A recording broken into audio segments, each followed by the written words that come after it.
अस्सलाम वालेकुम। मैं हूं आपका टीचर राशिद सूरी और आज हम एक पाथ ऑप्शंस पर बात करेंगे। और ये पाथ ऑप्शंस हमारे पास ऑब्जेक्ट में हैं।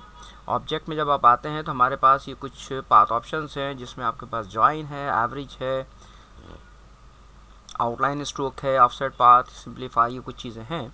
इनमें से कुछ चीज़ों को हम अप्लाई करते हैं और देखते हैं कि ये किस तरह काम करते हैं। बड़े अच्छा ऑप्शंस हैं आपके पास।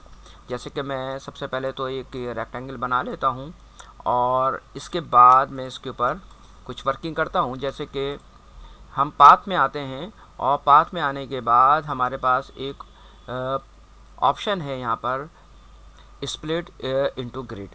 ये अगर आप इस रेक्टेंगल को कुछ हिस्सों में डिवाइड करना चाहते हैं तो स्प्लिट इनटू ग्रिड का ऑप्शन जब अप्लाई करेंगे हमारे पास ये एक पैनल आ रहा है और जिस पैनल के थ्रू हम इस ऑब्जेक्ट को इक्वली डिवाइड कर सकते हैं मुख्तलिफ़ कॉलम्स और रॉज में। जैसे कि मैं इसमें अप्लाई करता हूँ, जैसे मैंने इसको कर दिया 1 2 3 4, ये प्रीव्यू देखिए तो ये इसको डिवाइड करता चला जा रहा है। जितने भी आपको इसके कॉलम्स चाहिए हैं या इसकी रॉज जितनी चाहिए हैं उसके अंदर डिवाइड कर लीजिए। जैसे आप लोग कैलेंडर्स वगैरह बना रहे होते हैं, डायरीज़ वगैरह बना रहे होते हैं या कोई चार्ट वगैरह बना रहे होते हैं तो बहुत काम की चीज़ है। इसी तरह अगर इन पैनल्स के दरमियान में हमें कुछ स्पेस बढ़ाना हो तो हम ये जो गटर हमारे पास ऑप्शन है इसको हम इंक्रीज़ करेंगे तो इसके दरमियान का स्पेस आपके पास ये बढ़ना शुरू हो जाएगा।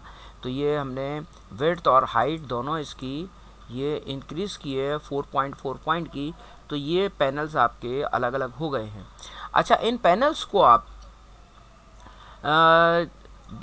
डिस्टेंस के हिसाब से भी डिवाइड कर सकते हैं और आप ये भी कर सकते हैं कि आप जो एक बॉक्स का साइज़ ले रहे हैं वो साइज़ क्या होगा।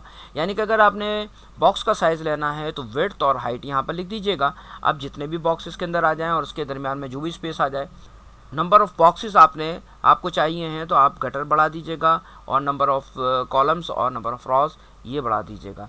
इसके बाद हम इसको ओके करेंगे तो हमारे पास ये कुछ बॉक्सेस बनकर आ गए हैं।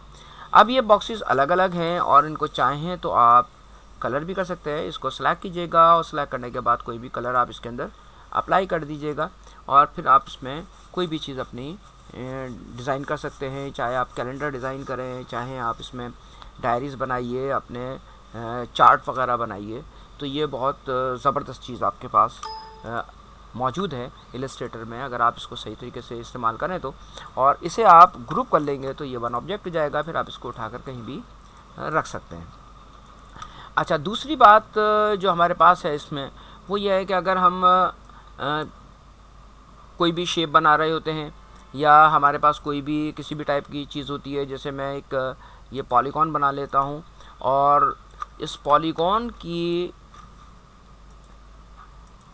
चारों साइड पर मुझे एक ख़ास डिस्टेंस से और पॉलीगॉन बनाना है, या अगर पॉलीगॉन नहीं है कोई मेरे पास फ्री हैंड चीज़ है उसके चारों तरफ हमें कोई आउटलाइन बनानी है, तो अभी हम ये ऑब्जेक्ट में जाएंगे पाथ में और पाथ में आने के बाद हम ये ऑफसेट पाथ इसको यूज़ करेंगे। तो जब ऑफसेट पाथ लेते हैं, जैसे हमने इसमें दिया ऑफसेट पाथ हमें चाहिए 10 पॉइंट का, ये प्रीव्यू देखेंगे तो हमें इसके चारों साइड पर इक्वल डिस्टेंस के साथ एक आपके पास पाथ और मिल गया है। अगर हम ये इस पाथ को जो हमने बनाया है ये आपके पास माइटर जॉइन है, इसी तरह राउंड जॉइन भी हो सकता है और बेवल जॉइन भी हो सकता है। तो आप जो भी स्टाइल इसमें देखना चाहते हैं वो आप बना सकते हैं और इसको आप ओके कर दें। तो ये आपके पास एक इक्वल डिस्टेंस के साथ एक और पाथ बन गया है। और इसमें यहाँ पर आप मज़ीद पाथ बनाना चाहते हैं तो मज़ीद आप इसका पाथ बना लीजिए। जैसे मैं एक 3 पाथ बनाना चाह रहा था तो ये मैंने इसको भी 10 पॉइंट्स का मैंने डिस्टेंस दिया तो मैंने 3 पॉइंट बना लिए। अब इन तीनों को मैं अलग अलग तरीके से कलर दे सकता हूँ। जैसे फ़र्स्ट मैंने सेलेक्ट किया, इसे मैंने एक कलर दे दिया, फिर सेकंड को सेलेक्ट किया मैंने, इसमें मैंने ये सेकंड कलर दे दिया, और थर्ड को मैंने सेलेक्ट किया, इसमें मैंने थर्ड कलर दे दिया। और इन सब को सेलेक्ट करने के बाद मैं इसकी स्ट्रोक जो है उसकी थिकनेस थोड़ी सी बढ़ा लेता हूँ और मैं इस पर वाइट कलर देना चाहता हूँ, तो देखिए इस तरह से हम इसे अलग अलग भी कर सकते हैं। अच्छा, इसके साथ साथ अगर हमारे पास अगर फॉन्ट हो, जैसे हमारे पास कोई टेक्स्ट है, तो टेक्स्ट पे भी हम इसको अप्लाई कर सकते हैं। जैसे कि मैं एक वर्ड लिख देता हूँ पाकिस्तान, ये मैंने लिखा, और इसका फॉन्ट भी मैं ज़रा थोड़ा सा इंक्रीज़ कर लेता हूँ, और इसको मैं थोड़ा सा बोल्ड कर लेता हूँ।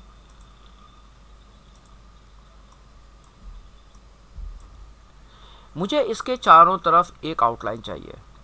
अच्छा, अब जब हम इस पर पाथ अप्लाई करेंगे तो ये सारी चीज़ें डिसेबल आ रही हैं। डिसेबल क्यों आ रही हैं? कि ये टेक्स्ट है, पहले इसको हमने पाथ में कन्वर्ट करना पड़ेगा, ऑब्जेक्ट में कन्वर्ट करना पड़ेगा, और फिर ऑब्जेक्ट के चारों तरफ हम स्ट्रोक दे सकते हैं। तो इसको ऑब्जेक्ट में कन्वर्ट करने के लिए हमारे पास दो ऑप्शन है। एक तो ये है कि आप टाइप में जाकर इसको क्रिएट आउटलाइन कर देंगे, शिफ्ट कंट्रोल O, या फिर आप ऑब्जेक्ट में ही जाएंगे और इसको एक्सपेंड कर देंगे।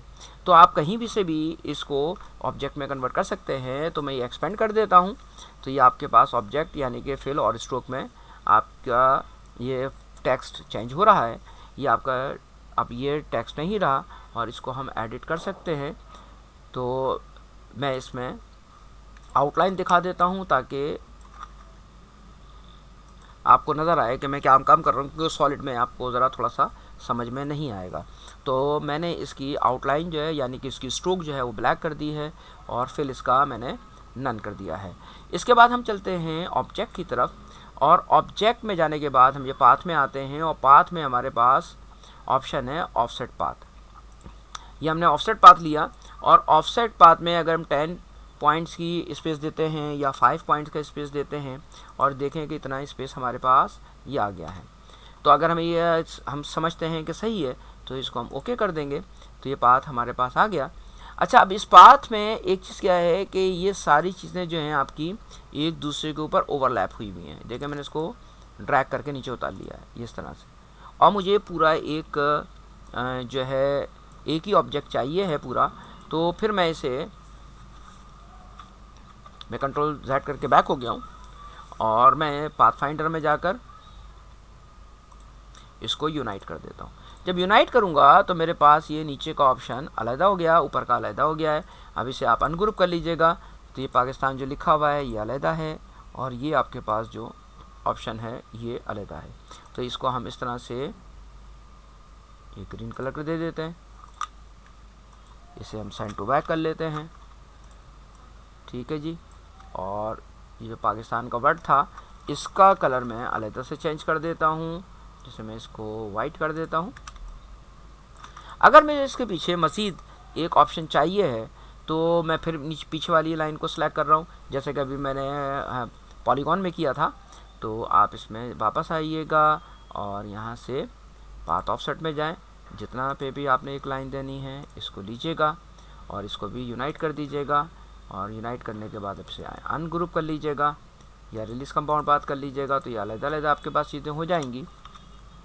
और एक्चुअली रिलीज़ कंपाउंड पाथ क्यों किया, पहली बात तो ये रिलीज़ कंपाउंड पाथ इसलिए किया कि इसमें ये छोटी छोटी चीज़ें रह गई थी।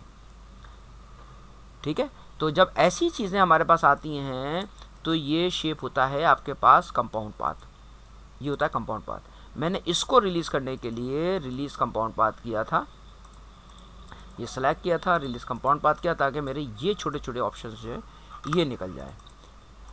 ठीक है जनाब, और इसका मैं कलर चेंज कर देता हूँ, और मैं इनको सबको अलाइन कर लेता हूँ। तो ये अलाइनमेंट मेरे पास सेंट्रल लाइन और ये सेंट्रल लाइन, तो इस तरह से मेरे पास कुछ चीज़ें अच्छी डिज़ाइन होती चली जाती हैं। तो ये आपके पास पाथ से हमने कुछ चीज़ें बनाई हैं ऑफसेट पाथ वगैरह इस्तेमाल करके, या स्प्लिट इनटू ग्रिड, ये हमने ऑप्शन अप्लाई किया था पाथ में जाकर।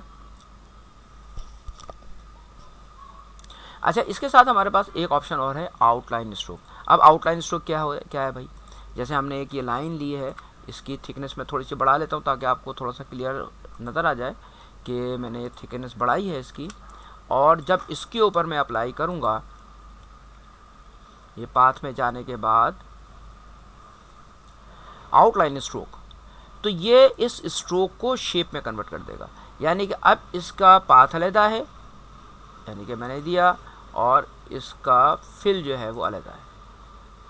ठीक है, तो इस तरीके से हम इन तमाम ऑप्शंस को अप्लाई करते हैं।